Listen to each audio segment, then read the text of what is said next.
반갑습니다. TV조선 아고라 똥86 백과사전을 사랑해주시는 시청자 여러분들, 캡틴 인사올립니다. 최근 러시아는 우크라이나를 침공했죠. 이 전쟁으로 세계 정세가 요동을 치고 있습니다. 러시아는 우크라이나 공격이 마음처럼 쉽게 되지 않자 핵무기 사용 가능성까지 논하면서 사태가 심각해지고 있죠. 군사대국 러시아를 맞아 우크라이나는 분전을 하고 있죠. 우크라이나 대통령 젤렌스키는 직접 총을 들고 나가 병사들과 함께 맞서 싸우고 있습니다. 이런 가운데 세계 곳곳에선 반전 시위도 일어나고 러시아의 침략 행위를 규탄하며 평화를 호소하는 목소리들이 나오고 있습니다. 그 가운데 우리나라 어떤 대통령 후보의 발언이 화제가 되고 있습니다. 그는 누굴까? 바로 민주당 대선 후보인 이재명 후보죠.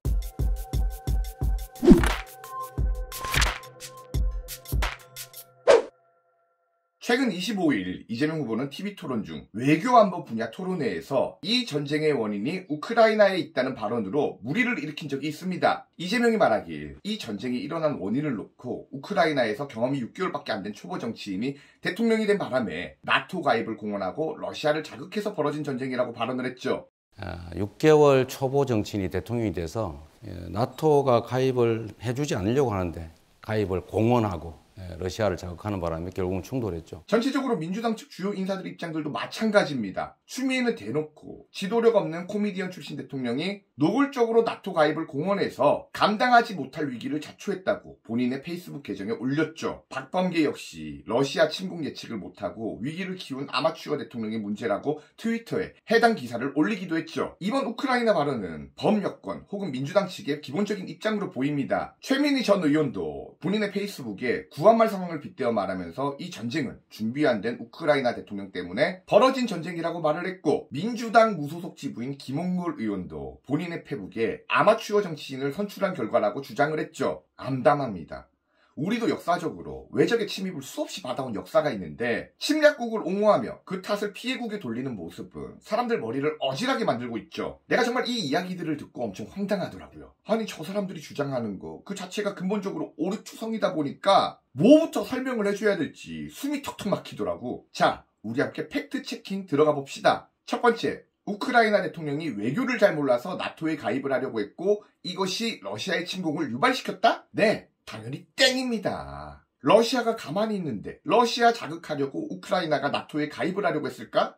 말도 안 되는 얘기죠. 우크라이나의 나토 가입 시도에는 배경이 있습니다. 역사적 배경은 너무 기니까 최대한 간단하게 설명을 할게요. 우크라이나 흑해 연안에 크림반도가 있죠. 크림반도 누구나 한 번쯤은 들어봤을 겁니다. 여긴 과거 중세시대부터 중요한 전략적 또는 경제적 요충지였습니다. 기원전 6세기부터 그리스인들이 지배하며 무역을 하던 곳이고, 나중에 로마 제국이 지배를 하다가 로마 제국 멸망 이후엔 제네바인들이 지배를 했고, 또 한때는 몽골인들에게 지배를 받았다가 이후엔 오스만 제국이, 나중엔 강대해진 러시아가 지배를 하면서 18세기 이후부터 쭉 러시아의 영토가 된 곳이 바로 여기 크림반도죠. 이곳이 중요한 건 여기 크림반도를 차지하면 흑해에 패권을 질 수가 있었거든요. 옛날부터 바다를 지배한 국가가 세계를 제패했듯 항구는 세계 패권을 장악하는 것에 있어서 무엇보다 중요한 곳입니다. 배가 뜨는 곳엔 무역이 활발해져서 상업이 발달을 하고, 상업이 발달하면 그 국가는 부강해지죠. 국가를 경영함에 있어서 항구 도시는 반드시 필요한 곳입니다. 1954년 흐르쇼프는 크림반도의 행정구역을 우크라이나에 편입을 시켜요.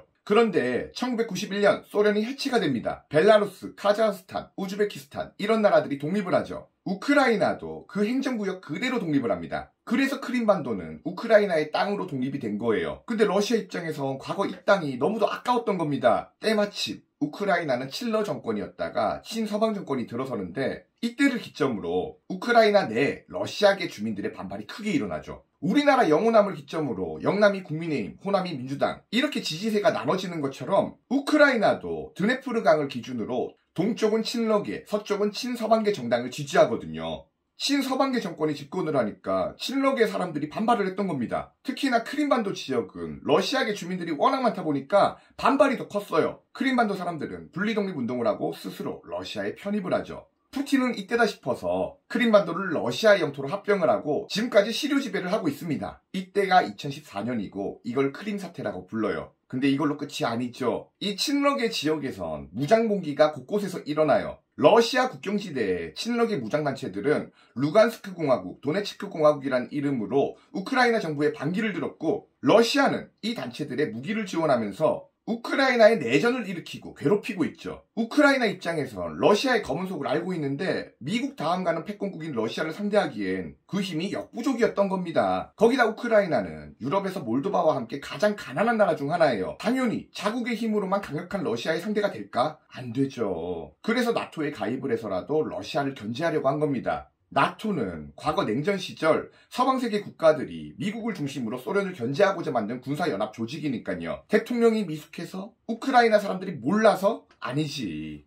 우크라이나 선택지가 그것밖에 없었으니까. 단지 우크라이나 사정이 딱한 건 서방세계 국가들도 러시아를 부담스러워하다 보니까 우크라이나의 나토 가입을 받아주질 않은 거죠. 러시아에 있어서 우크라이나의 나토 가입은 하나의 명분밖에 되질 않습니다. 이걸 바로 알아야지. 우크라이나가 나토에 가입을 하려고 해서 전쟁이 일어난 게 아니라 러시아의 위협을 어떻게든 막아보고자 나토에 가입을 하려고 했다는 게 맞는 말이죠. 두 번째, 우크라이나의 젤렌스키는 아마추어 대통령이다? 역시나 땡이죠. 그 말을 내뱉은 이재명 추미애 김홍걸보다 제가 봤을 땐 몇백 배 더 위대한 영웅이라고 생각을 합니다. 개그맨 출신 대통령이라고 우스운 사람으로 보였을까? 내가 봤을 땐 이 사람들보다 몇백 곱절 위대한 사람이에요. 젤렌스키는 우크라이나의 코미디언 출신인데 이 사람이 출연했던 시트콤의 극 중에서 대통령 역을 맡았고 그 시트콤이 대박을 치고 그 젤렌스키에 매료된 우크라이나 국민들이 젤렌스키에게 압도적인 지지를 보내어 2019년 대통령에 당선이 됩니다. 이것은 우크라이나 사람들의 민도가 낮아서가 아니라 당시 우크라이나는 부정부패의 천국이었고 정치 혐오가 심했는데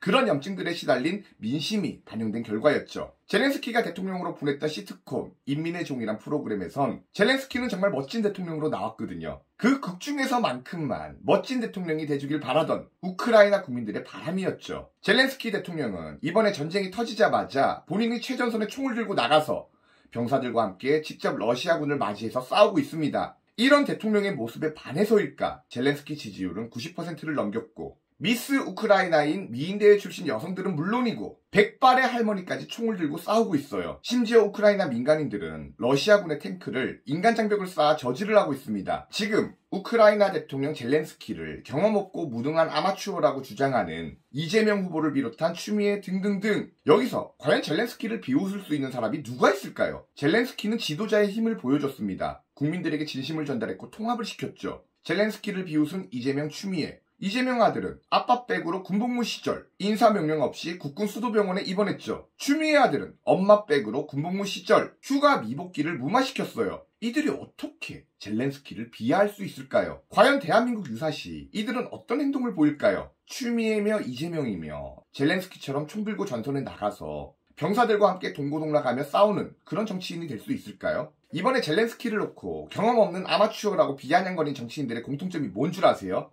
이 프로그램 제목에 딱 걸맞는 똥86 정치인들이잖아요. 20년 넘게 정치권에 있거나 정치를 해먹은 사람들입니다. 묻고 싶습니다. 20년간 이 똥86 정치인들이 한 업적은 과연 무엇이 있었냔 말이야. 민주화 운동권 팔아먹으면서 도대체 한 게 뭐가 있냐고요. 오히려 민주화 운동의 본질을 얼룩지게 만들었고 사다리 걷어차기에 국민들 갈라치기 한 거 말고 도대체 한 게 뭐가 있냐고. 그러면서 권력의 냄새는 잘 맡다 보니까 20년간 쭉 해먹고 있습니다. 이 사람들이 그동안의 본인의 행실을 최소한이나마 바라본다면 과연 젤렌스키를 비웃을 자격이 있는 사람들일까? 20년간 정치를 하면서도 국민들에게 어떤 모습을 보였는지 저는 진심으로 묻고 싶습니다. 그리고 러시아나 우크라이나의 역사적 배경을 조금이나마 이해했다면 이 전쟁이 우크라이나 탓이라고는 함부로 말을 못하죠. 실제 이재명의 발언들은 후폭풍이 컸죠. 외신에서도 이재명의 발언을 문제 삼고 있어요. 이게 뭐야. 국가방신이지. 젤렌스키는 적어도 법인카드로 소고기도 안 사먹고 음주운전도 안 하고 형수에게 욕도 안 하죠. 이재명과 민주당에서 주장한 망언이죠. 근데 그 속뜻은 사실 다른 데 있습니다. 윤석열 후보를 공격하는 발언으로 해석이 되죠. 검사만 했던 윤석열은 정치적 경험이 없다. 선제 타격, 사드 추가 배치 그런 식으로 북한을 자극하고 중국을 자극하는 건 전쟁의 명분밖에 되질 않는다.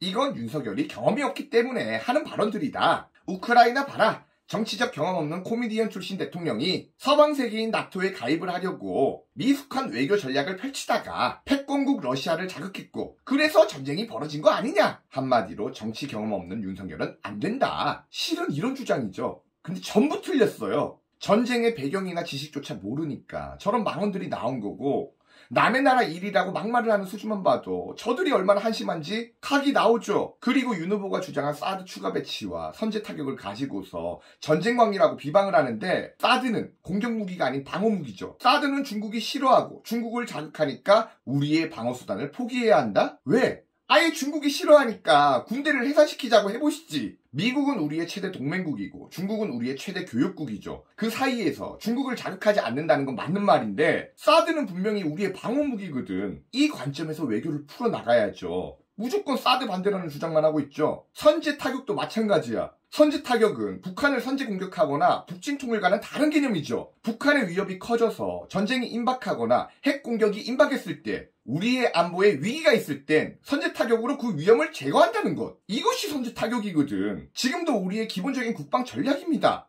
이게 뭐가 문제냐고. 이재명 후보는 예전에 주한미군 철수도 이야기한 적이 있습니다. 심히 안보에 대한 개념이 전혀 없다는 생각을 주죠. 이 사람들은 사드 배치며 선제 타격만 나왔다 하면은 전쟁각 놀이를 하는데, 제가 한마디 하고 싶은 게 있어요. 대한민국 국군은요, 싸우기 위해 있는 집단이 아닙니다. 바로 지키기 위해 있는 집단이에요. 이게 같은 말 같죠? 아니요. 싸우는 것과 지키는 것은 엄연히 달라요.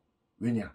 목적이 다르니까요. 사드면 선제 타격, 그건 우리를 지키기 위해 있다는 걸 정치권에서 반드시 알았으면 합니다. 아울러 지금 우크라이나에서 수많은 사상자가 나오고 있죠. 하루바삐 전쟁이 끝나길 바라며 오늘은 여기까지 말씀드리고 영상을 마무리합니다. TV조선 아고라 똥86 백과사전, 오늘은 이재명의 망언들을 혼내주는 시간을 가져봤습니다. 좋아요와 구독, 알림 설정은 언제나 사랑입니다. 끝.